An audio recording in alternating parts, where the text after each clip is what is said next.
Hey garden friends, are you over 50? Even if you're not, you're going to get there.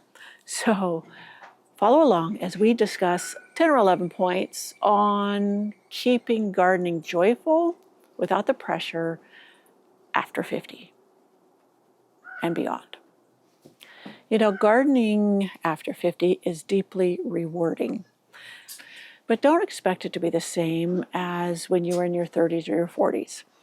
You know, some people I've seen videos on gardening after 40, but honestly, at 40, I still felt as good or as strong as I did in my 20s and 30s.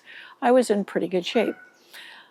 But once I hit 50, I noticed a difference. So it was time to modify my gardening habits, be mindful, and not expect too much of myself. So let's talk about on things to remember so that we can be content and enjoy our gardens, even though we may be slowing down or are more limited, and how we can keep it joyful. So point number 1, I have my notes. Listen to your body, not just the garden.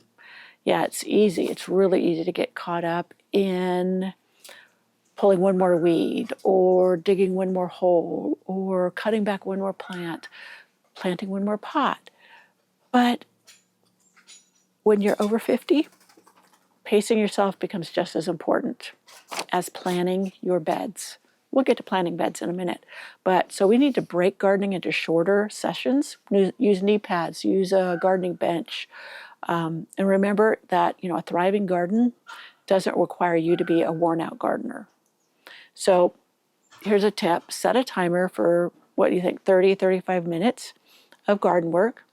Then grab a drink, sit down and rest. I have a blog post on garden benches and seating. I might even have a video.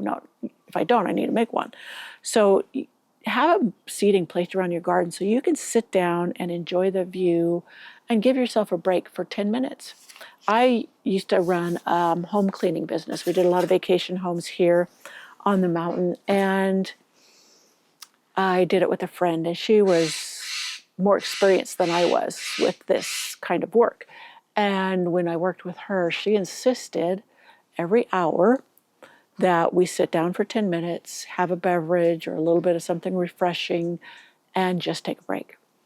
I thought it was crazy at first. I thought, man, I could get so much done in that 10 minutes. We could be done with this house sooner. But come to find out, and I learned very quickly that I maintained stamina. I had more energy longer, and therefore I could enjoy my work more. So those little breaks made a huge difference. Maybe it was getting hydrated too that helped. So keep that in mind as you're working, as you mature. And it's okay. There's no race here. You want to enjoy your garden, and you don't want to hurt afterwards. Ooh, the sun's coming through the trees. So next up, point number 2. Oh, I want to go back to point number 1 really quick, is progress, no matter, the pace. So always look at the progress you've made, no matter how long it's taken you. And you'd be surprised at how that can incentivize you or encourage you to keep going, no matter how fast or slow you can do it. So number 2, prioritize smart garden design. Elevated beds, containers, vertical gardening. All of these can help you work with your body instead of against it. Elevated beds reduce bending. Vertical trellises make harvesting easier, like if you have cucumbers or tomatoes climbing up them. And strategically placed walkways minimize extra steps in the garden. Also consider your pathways. The materials. If you have to use a walker, you want something that's very even and not soft. You might, because like the legs or something of walkers or canes will sink into maybe beds that haven't been well compressed, or maybe when you want to put stepping stones in that lay really close together that are pretty wide. So it all depends on what you need. And always kind of plan for the future, so that'll help you. So 3, invest in the right tools for comfort. Yeah, good garden tools sometimes can get a little pricey, but one thing about them is they last. So they're an investment at first, but they'll last you for a long, long time. Plus, ergonomic hand tools, cushion kneelers, and lightweight hoses can make a world of a difference. Choose tools with cushion grips and long handles that reduces strain on your wrists, shoulders, and knees. I know the shovel that I love to use, it's a kid's shovel actually, is the right size where I can dig with it without hurting myself, because the amount of soil I can dig up is less, so I'm not lifting heavier weight with each shovel load. I can get into smaller spaces with it. Now, there are times that my larger shovel comes in handy, but that kid's shovel is like my go-to many, many times. So look for quality tools that are durable and comfortable. Your hands and back will thank you. Yes, in the long run, it will. And you'll be able to garden a little bit longer if you have good tools that help you along the way. I hope you're enjoying getting a view around the garden as I'm doing this. So, number 4, plan. Plan for easy maintenance. You know, not every plant needs constant attention. So by focusing on low maintenance perennials, now low maintenance perennials, some perennials are higher maintenance than you'd realize. You have to keep deadheading them to keep them going, or other things like that. But there are others that you plant it and forget it. I have a salvia over there that I didn't touch it all summer, and it has bloomed and bloomed and bloomed non-stop. So I went ahead and invested in more colors of that plant because it was really a plant it and forget it plant, and it just performed.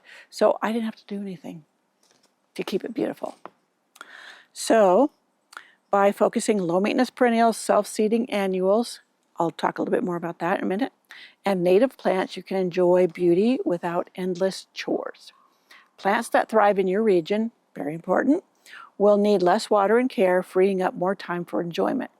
Think plants like coneflowers, lavender, or salvia that practically take care of themselves. Now, for me, lavender doesn't thrive, at least in the certain spots I have it, and it tends to flop because of the conditions here of the big trees shading us. So in some areas that's true, but you find what thrives in your area with little or no care. And you can do that by going to local garden tours or neighbors.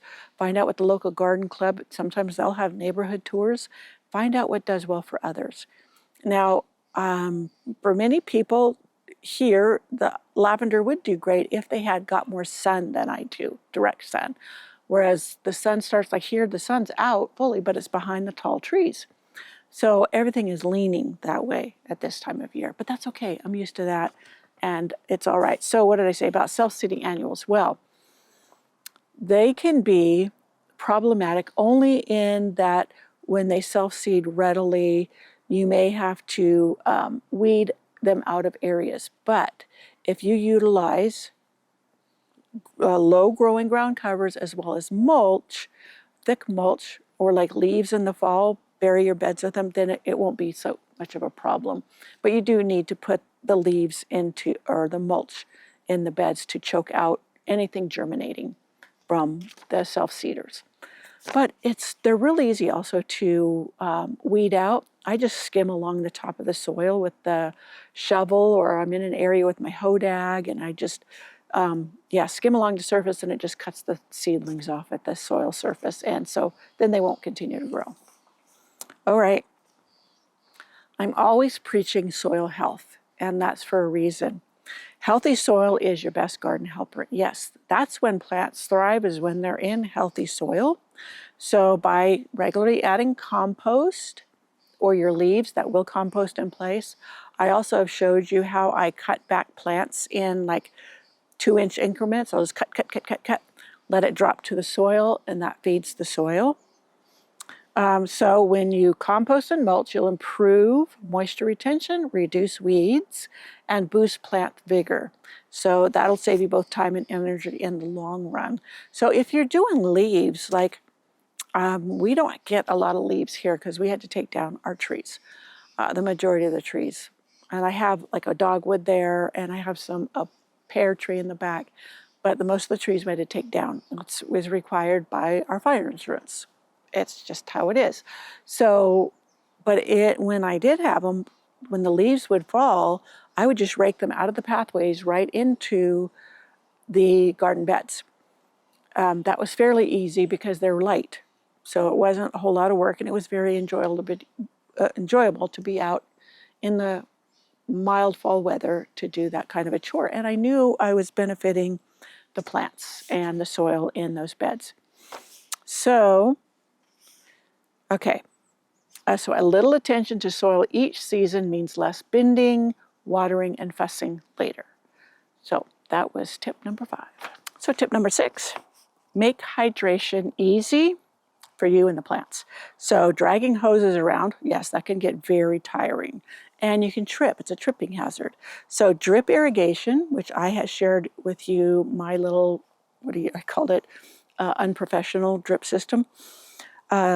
And soaker hoses. I used to have soaker hoses before I put it in. They were the black hoses that weep, and so it soaks into the soil. You have to be careful with what you get there. There's some, they don't weep evenly. The ones I had from years ago were excellent. They lasted like 15 years. You didn't have to worry about little points or heads or whatever, the irrigation, the drip line clogging, because it was just a hose that weeped. So it worked very well, but make sure you get high quality, and they're not cheap. Go through a quality source for something like that. But those improve, they're wonderful. Let me start that again. Those are wonderful time and energy savers. So you pair them with watering schedule that matches your climate, and you'll spend less time lugging buckets and more time with blooms. You hear the frog? Okay, install timers so your garden practically waters itself. That is something I still need to do, but it was really easy for me to walk out in the morning and turn one of my hoses on to the drip irrigation, set the timer on my watch, and then keep going. I'd let it go for half an hour and then turn it off and turn on the next one, something like an hour, half an hour. And I could do it successive days. But I tried to do that at least once a week. Number 7, this is really a good one. Embrace the joy of good enough gardening. Yes. So not every weed needs pulling. If you were to look down here, there's lots of oxalis still growing. Actually when it gets taller, it's much easier to pull. I just try not to let it go to seed, but it doesn't matter. Even if I got it nipped in the bud before even it set flower, the birds from gardens around, they have eaten seeds and they bring them in. I have had it come up in my containers when I had fresh, new potting soil, so I knew it was from the birds. So not every bed needs to be perfectly edged. Gardening over 50, it's about finding joy in the process. So true, not chasing perfection. I've preached this a lot here, mainly because my garden is far from perfect. It's my excuse anyways. So by letting go of a few expectations, you'll actually enjoy your garden more. So yeah, like right now, things are looking really messy, and I went around this morning and I just photographed the beautiful blooms, each and every one close up, which you didn't even see, of course, what is around it that looks less than perfect. So, and I am a very lackadaisical garden cleanupper in fall. If I get to it, I get to it. Some of my irises have started to show this black powdery mildew stuff, and I think it's from this whitefly that I got this year. Back over there, it's not up here. So those I would like to cut back and dispose of the foliage and see if that helps. It's probably just the whitefly, and no matter if I dispose of the foliage or not, it's going to come back if those whitefly come back. But up here, if I don't get to it this fall, it's no big deal. I've had to clean up in the spring after not cleaning up in the fall at all. One year, we had a heavy snow, like a foot or two in early October. Of course, nothing had been cut back because the week before, we were having mild weather and everything was blooming. So don't stress too much about the fall cleanup. I'm kind of getting off in left field here. Yeah, I was on the embrace the joy of good enough gardening. So the best gardens are the ones that bring you joy and peace, not a perfect garden. Well, not always, because if it's perfect, you'll notice any little thing the blue jays are here, that could disturb your peace. So stop comparing yourself to others. This is part of 7. When we watch garden reels, YouTube, etc., we can compare our gardens to their gardens, but many times, and feel like we're lacking, but many times they give you the good view, the highlight reel, rather than the real thing, whereas behind the scenes, these garden blogs, vlogs may have help that you don't have, and therefore they can keep it tidier and looking picture perfect, or they're just showing you what's perfect. Kind of like I said I did this morning about going around and photographing just what was in bloom close up, and you didn't see the rest around it. That was a total mess. So yes, stop comparing yourself. And if you get discouraged watching those, if you find you're not being inspired, but you're discouraged and feeling like you're not good enough, then maybe it's time to take a break and then accept what you have rather than what they have. Yeah, you're not in competition with anyone. So if you have just a few containers, barrels, whatever, that's good enough. Something you can go out and enjoy and not overstress or overwork yourself to attain. So, a joyful, imperfect garden is better than a perfect, stressful one. So, I'm going to move us over there. We're going to go on. So, what point are we on? We are on point 8. It's okay to start over. Yeah, sometimes plants fail and a bed gets overrun with weeds because life pulls us away for one reason or another. That's not failure, that's gardening. So starting fresh can lead to an even better result than before. Every season brings new beginnings, and that is so true. I've been this summer helping a lot of different friends that have had either family members die or they've come up sick and they needed to finish a job and they couldn't do it by themselves. And yeah, so my time's been hugely divided between trying to keep up with my videos here and take care of my garden and then help my friends. And I want to be there for my friends because I know they'd be there for me in a heartbeat. So yeah, just beginning again. If like this year was a total flop, maybe some people had horrendous weather this summer and lost a lot of plants. Now I wanted to go back. No, maybe this is it where it's okay to start over. I said to get plants that thrive in your area. And I just was watching another garden vlogger, and she was talking about buying 3, 5, or 7 of a particular perennial and group planting. Now, this kind of goes in here where things can fail. And that's why I thought of it. And when I was watching that, I know that if I've not grown that type of perennial before, I need to test it to see how well it will do in my garden before I invest in several of them, because some perennials can be quite expensive depending on the size. So like if they were $20 a plant and you bought 3 of them, that's $60. And if that didn't thrive in your area, you would have been better served buying something that did thrive. So I buy 1 and then I'll test it a year or 2, maybe 3, before I invest big in doing a mass planting of that plant. So yeah, so be careful when people advise you to buy in bulk before you've actually tested that plant in your garden. I know I bought bobo hydrangeas because everybody loved them. They were shorter blooming. They have just been a pain in the fanny for me because they will not do well. Now I'm going to replant them up in the front and think that's one place I haven't done it, is up by the fence and see how well they do. I don't know. I'm willing to give them one more try. I had 3 of them. I bought 3 to put in my front, and they were a fail. And I was out because I paid $30 a piece because I wanted a good size. And I'm sorry I did, because if I would have bought 1, I would have realized this isn't doing well. And I would not have invested in more. And I could have maybe bought something else that would have thrived and tried something else. So be cautious in bulk buying until you know that plant is going to thrive for you. So number 9, you're never too old to start gardening. Yeah, maybe you've never had a chance to indulge in gardening. Maybe it never interested you before now, and now you're retired and you found something you love about it. So age, it's not a limitation. It's a gift of perspective. I think being older, we're more patient. You could start with a single container or a few containers on your porch and grow from there. You know, so it's not just for the young, it's for the young at heart. Yeah, something about watching a plant grow and thrive and bloom for you or produce fruits or vegetables, be careful. You will become addicted. So, can you see behind me?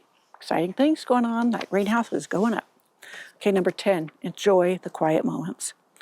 You know, some of the best gardening, it doesn't even involve any work at all. Sitting amongst your plants, listening to the birds, feeling the breeze. There is a very light breeze. You can see my dahlias moving. Can you hear the birds? I don't even know where that's coming from, but they've been happy since the rain quit. So also feeding the birds. Put up bird feeders and bird water fountains or bird baths.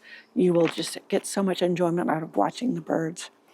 So that all those moments are gardening too. So they restore your spirit and deepen your connection to the earth and all the relaxation that provides. So let your garden be your sanctuary. Don't let it be your workhorse. So number 11, gardening after 50 is about growing yourself. So as much as we nurture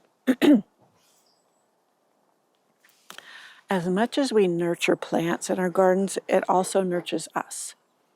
You know, it teaches us patience, gratitude, and how to embrace slower rhythms. Yeah, especially if you start from seed or cuttings or indulge in pastimes like that. You really have to have the patience to wait for it to come to fruition. Some perennials, they take 3 years to come to full bloom or their full beauty. And waiting for that, watching that, that is just, I don't know, worth it. And that's the patience you get of enjoyment. And you know what? After 3 years, if it's not working, out it goes. You can try something else, and you're willing to. And sometimes a plant may do well, but it may not be what you want, or you may not like it. Don't be afraid to dig it up and give it away to a friend who may want to try it. I don't want to say tie yourself down. Life's too short to put up with plants that you don't really care for in the long run. So this is your season to enjoy, and don't rush through it. You know, don't rush through the beauty you've created. I keep hearing birds landing around me. So distracting. So my final thoughts. Gardening after 50 is not about keeping up. It's about slowing down, savoring the moments, simple pleasures, and giving yourself the grace to do it the way you want to do it, however that may present itself, even with severe limitations. So grab your hat and gloves, get out in the garden and enjoy, even if it's only 10 or 15 minutes. I will tell you a little trick for me. When I have to do book work, which we have a corporation, so I have a lot of book work to do in the summer. I hate being stuck at a desk, but there's days I have to sit there when I'd rather be outside. But I will set my timer for 45 minutes. I will do book work at my desk, staring at a screen for 45 minutes. And then my timer will go off and I get to go outside for 10, 15 minutes. I will section off a 3-foot by 3-foot area and decide I'm going to focus on that area, whatever it needs. Maybe it's an area I wanted to put plants in that I started from seed, or maybe I needed to weed it, or maybe I needed to put down some mulch or some compost. Whatever, that 3-foot section gets my attention. And you'd be amazed that over several hours of taking those 10, 15-minute breaks, not only does it help keep the blood flowing and keeps my legs from swelling up from sitting too long at a time, but you accomplish a lot bit by bit. And every time you go out and you see that, you're encouraged. And it's just an amazing way to realize that you don't have to spend the whole day out there killing yourself to make it beautiful once again. In the spring, I especially get anxious, but I have to pace myself. So that, my friends, is how to garden after 50. So I hope you enjoyed this video, my friends. I will link the blog post if I do it. Also, I'll link a lot of the garden tools that I have found helpful in my garden journey, and maybe you could use it, maybe not. So I'll see you in my next video. Bye.